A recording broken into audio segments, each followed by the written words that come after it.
안녕하세요. 한때 유럽을 공포의 도가니로 몰아넣었던 훈족은 누구일까요?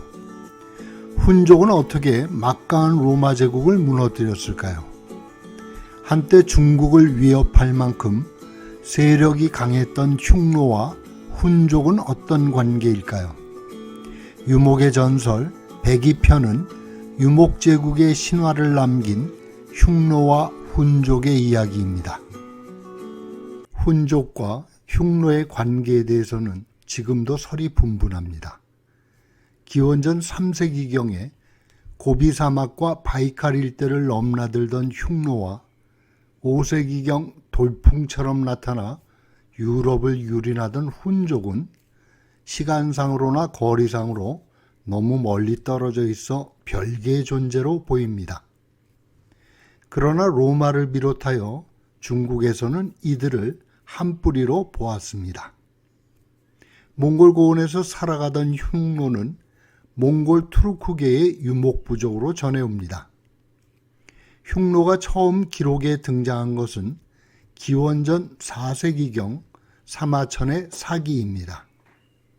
흉노의 어원은 몽골어로 사람을 뜻하는 훈과 관련하여 훈누로 추정됩니다. 그러나 중국의 한족이 흉노를 천한 야만인으로 여겨 노비를 뜻하는 노자를 붙여 흉노라 칭했다는 설도 있습니다. 그와 달리 몽골어에서 노나 아노란 말이 존칭으로 쓰이는 점을 들어 흉노가 사람에 대한 존칭이라는 해석도 있습니다. 흉노는 고대 중국 북방의 훈육이 시조라고 전해옵니다. 후에 은나라와 싸움을 벌인 귀왕이나 서주 때에는 허민으로 불리다가 춘추 전국시대에 이르러 융이나 적으로 통칭되었지요. 여러 명칭으로 불린 걸로 미루어 흉노는 단일한 부족이 아니라 여러 유목부족이 뒤섞이며 만들어진 무리로 여겨집니다. 흉노가 처음부터 강대했던 것은 아닙니다. 주변의 동호나 월지에 비해 세가 약해 괴롭힘을 당하기도 했죠. 흉노는 묵돌선우라는 걸출한 영웅을 만나 비로소 길을 펴게 됩니다. 흉노의 영웅 묵돌선우는 부친인 두만선우가 첩이 낳은 아들을 후계자로 삼고 자신을 죽이려 월지에 볼모를 보내자 기지와 담력으로 살아 돌아와 부친을 살해하고 우두머리의 자리를 차지하며 강력한 통치에 나섭니다. 기원전 3세기경 묵돌선우는 동호를 공격해 몰아냅니다. 선비산으로 쫓겨난 동호는 후에 오한과 선비로 나뉘는데 한나라는 이들을 이용해 흉노를 견제하게 되죠. 월지도 흉노에게 패하여 쫓기는 신세가 되지요.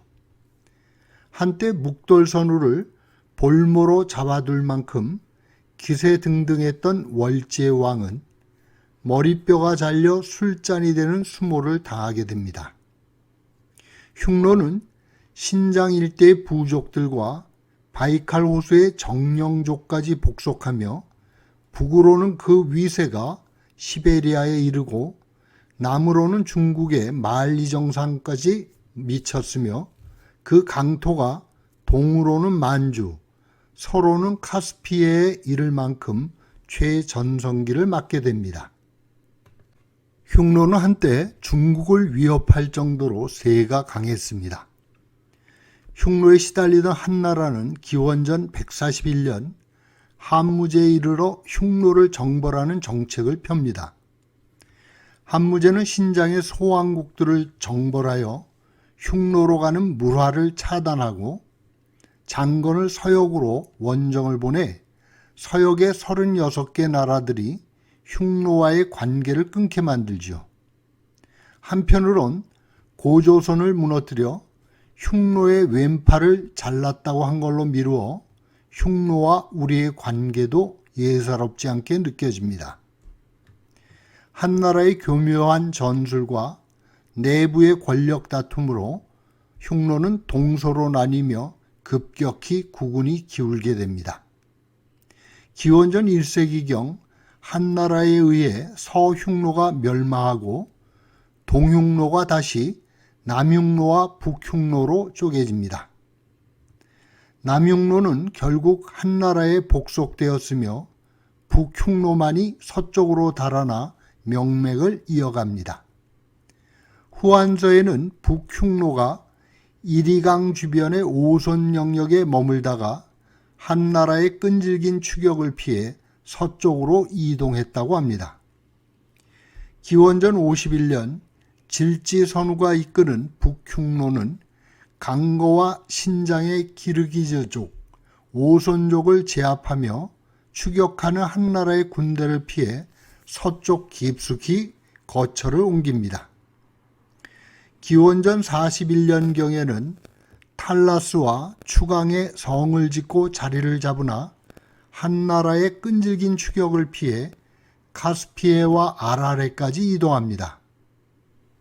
유목부족을 받아들여 세를 불린 흉노는 서기 4세기 중엽 에프탈족의 침입으로 유럽까지 근거를 옮겼다는 설이 있습니다. 이런 북흉노의 서진이 훈족과의 동족설의 주된 근거가 되기도 하죠. 서진 이외에도 흉노는 중앙아시아의 여러 유목부족과 적지 않은 유사점을 지니고 있습니다. 흉노족이 섬기는 탱그리는 몽골족과 투르크족 계통의 유목민들이 공통적으로 숭배하는 천신이죠. 흉노의 문화적 접점은 심지어 한반도 말단의 신라까지도 미칩니다. 신라의 문무왕릉 비문에는 신라인의 선조라고 언급된 투후라는 인물이 등장하는데 그는 한무제 시절에 투항한 흉노족의 기밀제를 가리킵니다. 또한 흉노의 군제와 병법은 칭기즈칸의 군대에도 그대로 이어져 유목 제국의 기틀을 마련하게 되죠. 훈족에 대해서도 알아보겠습니다. 훈족이 처음 유럽에 등장한 것은 374년경으로 알려집니다. 난데없이 등장한 그들의 기원과 정체는 알 수가 없었지요. 다만 동쪽에서 온 유목부족으로 여겨졌습니다. 훈족은 그리스어로 우노이와 라틴어 훈니 또는 쿤이라고 했지요. 훈족과 처음 마주친 사람들은 우크라이나 지역의 동고트족이었습니다. 동쪽에서 몰려온 이 낯선 이방인들을 고대 그리스인과 로마인들은 훈족이라 불렀지요. 바로 이 점을 두고 훈족이 한나라에서 쫓겨 서쪽으로 달아난 북흉노의 일파라고 주장하는 근거가 되고 있습니다. 발라마르가 이끈 훈족은 러시아 카프카스 지역의 알란족을 무너뜨리고 동고트 왕국을 공격합니다. 이들과 맞서 싸우던 동고트의 국왕 아르마나리크는 패하여 스스로 목숨을 끊고 이후 동고트족은 훈족의 지배를 받게 되죠. 흑해 북부의 평원을 장악한 훈족은 이어서 서고트족을 칩니다. 드네프르강에서 벌어진 전투에서 참패한 서고트 왕국의 아타나리크는 무리를 모아 375년 로마 제국의 영토로 피신합니다. 바로 이것이 게르만족의 대이동이라 불리는 세계사의 큰 사건이 되지요. 훈족을 피해 달아나던 고트족은 378년 아드리아노플에서 앞을 가로막는 로마군을 공격하여 큰 타격을 입힙니다. 393년 기술을 남쪽으로 돌린 훈족은 터키 동부를 치고 유프라테스 지역과 시리아 동부의 에데사, 안티옥을 점령합니다. 훈족의 군대는 기독교의 성지 예루살렘까지 들이치며 395년에는 중동 원정에 나서 소아시아 반도 일대를 아수라장으로 만듭니다. 5세기 초 훈족은 동로마 제국을 위협하여 공물을 받아내고 서로마 제국과는 우호적인 관계를 맺어 로마 제국의 내분을 일으키게 합니다. 그 무렵 아틸라라는 영웅이 등장하죠. 훗날 유럽인들에게 하나님의 채찍이라고 불린 아틸라는 434년 훈족의 왕이 되며 유럽 전체를 전쟁의 참화로 몰아넣습니다. 남으로 발칸반도, 북으로는 발트해안, 동으로 우랄 산맥과 서쪽에 알프스에 이르는 광대한 영토를 거느린 아틸라는 무려 45개 부족의 항복을 받아내는 막강한 힘을 과시합니다.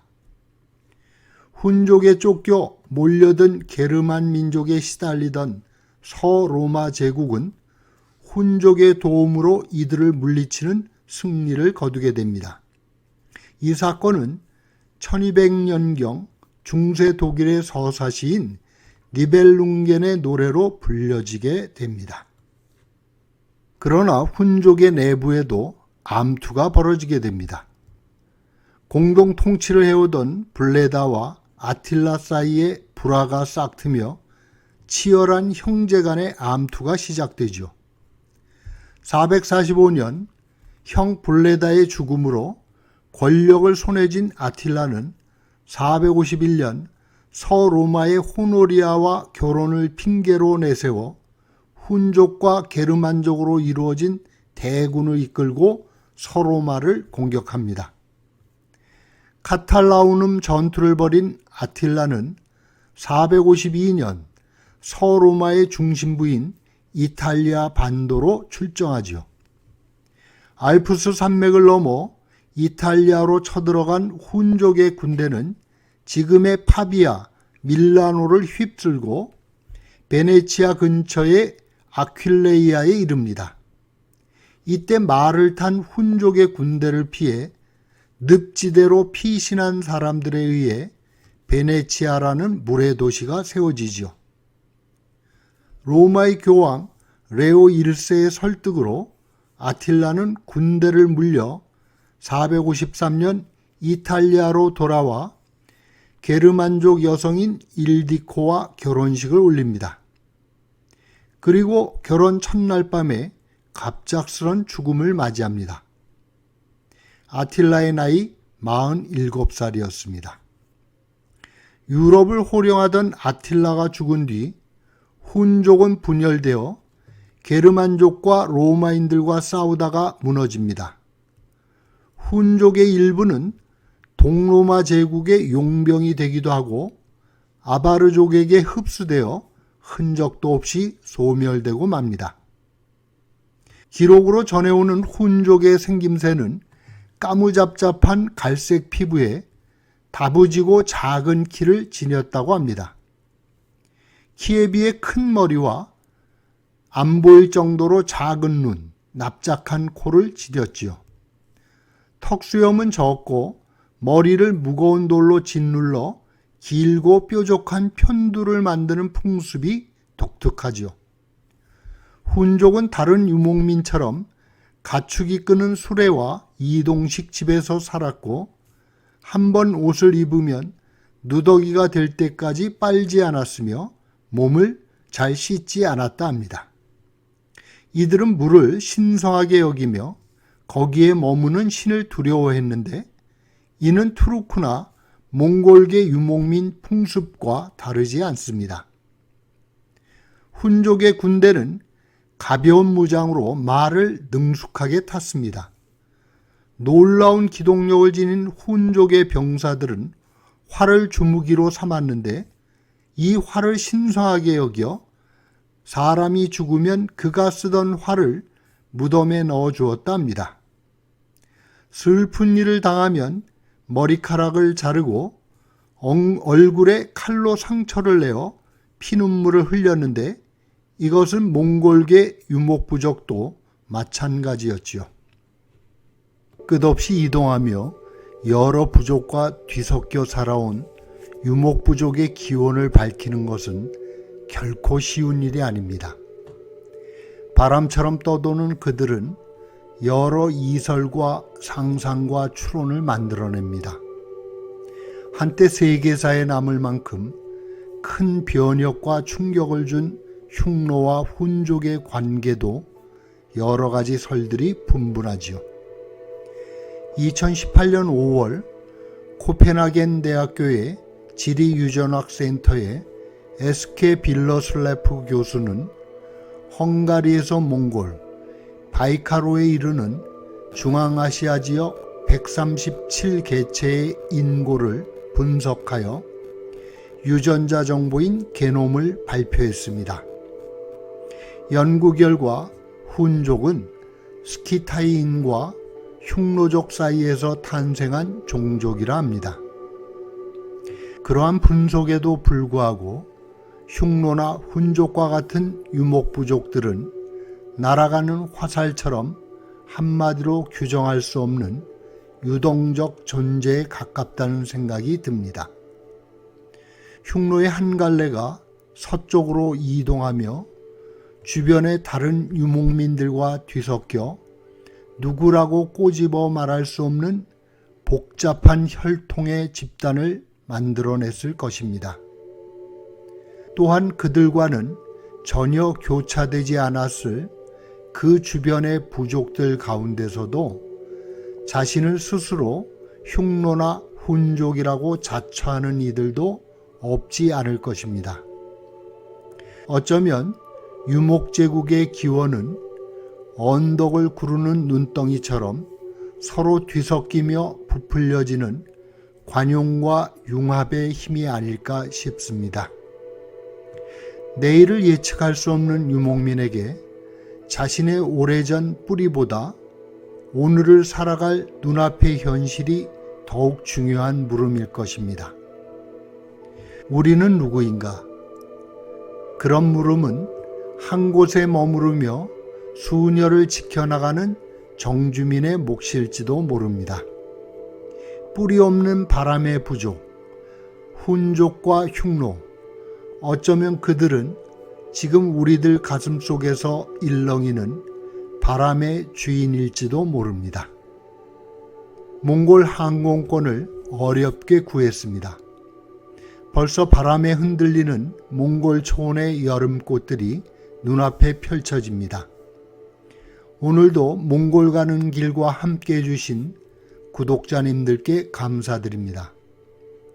지난 이야기 모임에 먼 길 마다않고 찾아주신 분들께도 이 자리를 빌어 깊은 감사와 감동의 마음을 전합니다. 고맙습니다. 오래 기억하겠습니다.